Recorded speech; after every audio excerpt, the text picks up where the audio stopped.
Tout ça est entre les mains de M. Maham Diallo, que je ne considère pas comme un juge d'instruction, mais j'y reviendrai. J'avais cité l'avocat Maître Gabisso. Quand je disais tout ça en février 2021, il n'y avait pas encore tous ces éléments de preuve. C'est ça qui est important. Et par la grâce de Dieu, chemin faisant, des éléments de preuve sont sortis, jour après jour, semaine après semaine, des éléments accablants, des éléments incontestables pour venir étayer le complot et désigner les responsables de ce complot. J'avais cité tous ces gens-là. J'avais cité M. Serigne Bassirou Gueye comme étant un éminent élément, procureur de la République. Le procureur de la République, Serigne Bassirou Gueye, que j'avais cité comme étant un éminent acteur du complot. Et l'histoire l'a prouvé parce que le rapport interne de la gendarmerie a prouvé qu'il a traficoté le PV de la gendarmerie pour pouvoir me charger et y enlever des éléments à décharge. J'avais cité beaucoup d'autres éléments et j'y reviendrai. Je voudrais que les Sénégalais ajoutent à cette liste, à partir d'aujourd'hui, M. Omar Maham Diallo. Cet homme n'est pas un magistrat, ce n'est pas un juge, et c'est un danger pour le pays. D'abord, comment il a été choisi? Il a été choisi sur des bases de parenté, sur des bases régionalistes. Il a été choisi par Macky Sall uniquement sur cette base. Et ce n'est pas nouveau dans la manière de Macky Sall de conduire les choses pour venir faire le sale boulot qu'il a fait. Ensuite, pourquoi il a été choisi? Il a été choisi parce que dès l'éclatement de ce dossier, rien ne disait que M. Omar Maham Diallo hériterait de ce dossier. Il était un juge à Ziguinchor. Il était un juge à Ziguinchor. Vous savez, quand Dieu veut faire les choses, il les fait bien. Parce que rien ne pouvait faire penser que M. Samba Sall, qui était relativement jeune, allait décéder dans le temps qu'on connaît, et que peut-être Macky Sall, après avoir cherché pendant 8 mois l'homme qu'il lui fallait pour exécuter la sale besogne, allait chercher Omar Maham Diallo à Ziguinchor. Et c'est parce qu'il ne s'y attendait pas qu'il avait publié sur sa page Facebook un texte à charge contre ma personne. Un texte qui a été écrit par un militant de la paire qui vit, je crois, en France, qui passe tout son temps à dire du mal de moi et qui se trouverait être son beau-frère. Et un juge astreint à un certain nombre d'obligations, particulièrement dans un dossier en cours en justice, ce juge-là s'est permis de publier sur sa page Facebook un texte à charge qui me condamnait et qui m'envoyait même directement en prison. Pensez-vous qu'il soit normal 8 mois plus tard qu'on aille chercher ce même juge pour lui confier ce dossier? Et c'est pourquoi on ne pouvait rien attendre d'autre de Omar Maham Diallo. Le jour où je suis entré dans son bureau pour la première fois et que je vois que le bureau était totalement humidifié d'eau bénite ou d'eau maudite, je ne sais pas, en tout cas de Safara, et quand je me suis mis en face d'un juge qui est allé se faire mettre des sparadraps et je ne sais quoi à la main, parce qu'on lui avait dit qu'il ne faut pas serrer la main à Sonko, et je n'étais pas venu pour lui serrer la main d'ailleurs, j'ai compris que ce monsieur était venu en mission commandée, qu'il ferait semblant d'instruire un dossier, mais que son ordonnance était déjà prise depuis très longtemps, et peut-être même écrite ailleurs. Je l'ai compris, et je l'ai dit immédiatement à mes avocats en disant que c'est une mascarade, mais ce monsieur a déjà pris son ordonnance. Il a pris son ordonnance pour continuer un projet que Macky Sall son ministère de la Justice et son ministère de l'Intérieur sont en train d'appliquer depuis février 2021. Bien avant ça, vous avez tous vu qu'ils ont commencé, sous prétexte de faire des travaux au tribunal, à mettre des barrières électriques autour de tout le tribunal pour préparer un procès, alors que le juge d'instruction était en train d'instruire. Vous ne mettez pas des barrières électrifiées à Rebeuss ou je ne sais où, vous en mettez au tribunal parce que vous pensez qu'il vous faut forcer un procès et que ce serait un procès à risque. L'attitude de ce juge est déplorable et n'honore pas la magistrature.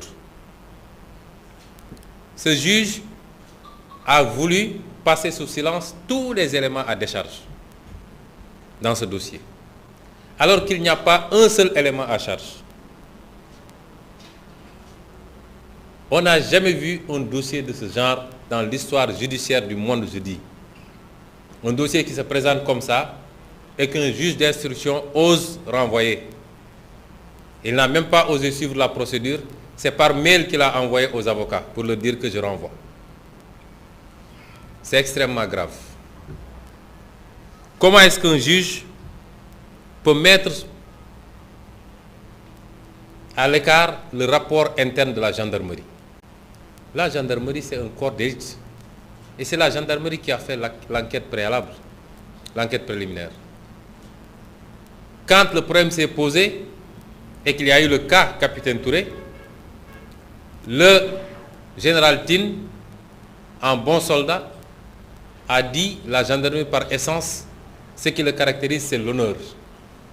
Et cette affaire risque d'éclabousser l'honneur de la gendarmerie. Nous allons mettre en place une commission d'enquête qui va édifier sur la responsabilité des uns et des autres, et particulièrement le capitaine Touré qui avait conduit l'enquête. Ce rapport sera public très bientôt, rassurez-vous. Il nous a été demandé partout. Depuis quelque temps, beaucoup d'organismes internationaux nous ont demandé les éléments du dossier, mais les avocats sont en train de leur retransmettre tous les éléments. Mais le peuple sénégalais aura tous ces éléments parce que nous avons l'intégralité du dossier. Et ce rapport, je l'ai moi-même, main à main, remis à M. Omar Maham Diallo. Un rapport qui dit que M. Bassirou Gueye a délibérément compromis le rapport initial dressé par le capitaine Touré pour y mettre des éléments à charge.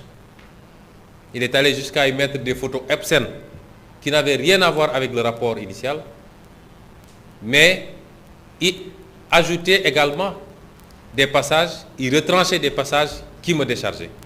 Comment est-ce qu'un juge d'instruction sérieux peut passer sous silence un rapport comme ça pour dire qu'il renvoie un dossier? M. Omar Maham Diallo a passé sous silence le témoignage du docteur Alfousseni Gaye, qui est le médecin qui a consulté la plaignante. Docteur Alfousseni Gaye a fait un témoignage devant le juge d'instruction pour dire qu'il n'a vu rien qui puisse renvoyer même, qui puisse faire penser à l'existence d'un viol. Et, cerise sur le gâteau, il a enfoncé les comploteurs en disant que c'est Maître Sow qui l'a appelé pour lui dire d'aller prendre la plaignante parce qu'elle était en danger de mort. Et que c'est Maître Sow et Mamour Diallo qui l'ont appelé instamment le lendemain pour exiger le rapport médical. Et qui ont envoyé une personne avec un sac plein d'argent pour essayer de le corrompre dans le sens de l'établissement d'un rapport de complaisance.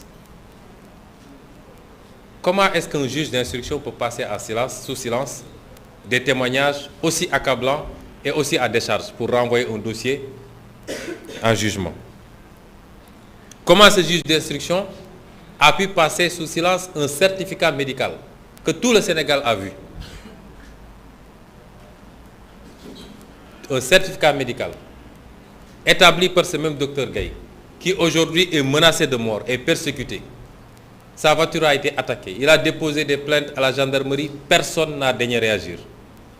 Comment est-ce qu'un juge d'instruction sérieux peut passer sous silence ce certificat médical? qui écarte toute possibilité de viol. Je crois que désormais, il faut que tous les Sénégalais sachent qu'ils sont en danger. Qu'aujourd'hui, ce n'est plus la peine d'amener des preuves en justice parce que ça ne sert à absolument rien. Dès que la commande politique tombe, toute preuve que vous amènerez sera écartée et votre accusateur n'aura pas besoin d'amener des preuves dès lors que Macky Sall dit que ma volonté, c'est que vous fassiez ceci. Comment est-ce qu'un juge d'instruction peut passer sous silence tous les témoignages des personnes qui travaillaient dans cet institut et qui sont tous des témoignages à décharge? Il n'y a pas un seul témoignage à charge contre nous. Comment est-ce qu'un juge d'instruction peut passer sous silence tout cela? Comment est-ce qu'un juge d'instruction peut passer sous silence les témoignages du capitaine Touré, qui est à la base du PV, qui a servi à sa saisine, même si ce PV a été compromis par Serigne Bassirou Gueye. Ne serait-ce que pour ces deux raisons, ce dossier n'aurait jamais dû atterrir là où il est. C'est-à-dire le PV qui a servi à saisir le juge d'instruction est un faux. Vous ne pouvez pas instruire sur la base d'un faux. Et la deuxième chose, le juge qui a hérité du dossier est disqualifié pour le faire parce qu'il est partisan. Il avait déjà pris une position sans connaître le dossier et sans que le dossier lui soit affecté. Il avait pris une position pour m'envoyer en instruction. Comment est-ce qu'un juge d'instruction peut ignorer les témoignages du capitaine Touré? Comment est-ce qu'un juge d'instruction peut faire l'omerta sur les éléments importants qui ont été versés par M. M. Signas? Vous tous, vous avez entendu ces audios où la plaignante elle-même dit qu'il n'y a jamais eu de viol, qu'il n'y a même jamais eu de rapport sexuel, que malgré tout on lui a dit débrouille-toi pour nous chercher du sperme et venir. Et ce juge d'instruction qui convoque la plaignante sur la base des audios, qui lui fait entendre ces audios, nous avons tout le dossier dans ma machine. La plaignante lui confirme que c'est moi qui ai bien dit ça, mais je m'amusais. Vous avez entendu? Qui confirme les audios de M. Signas, dans lesquels elle-même reconnaissait qu'il n'y a jamais eu le motif qu'elle me collait. Comment est-ce qu'un juge d'instruction peut ignorer tout ça pour revenir renvoyer un dossier? Comment est-ce qu'un juge d'instruction qui a des réquisitions téléphoniques, lesquelles réquisitions téléphoniques montrent les trafics qu'il y a eu, les appels qu'il y a eu entre les différents protagonistes du complot, avant, pendant et après l'événement, aux heures même concernées, entre Mamour Diallo, Maître Gabisso, le convoyeur, le Sidi Ahmed Mbaye, la plaignante. Comment est-ce qu'un juge peut avoir tous ces éléments-là et renvoyer ce dossier en procès?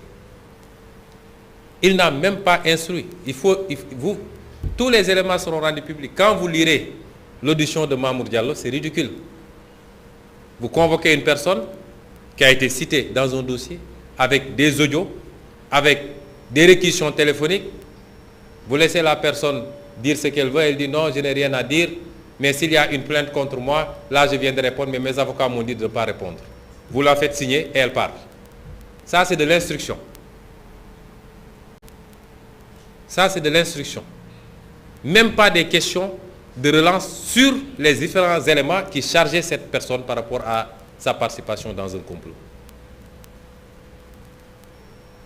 Cet homme, Omar Maham Diallo, est un politicien.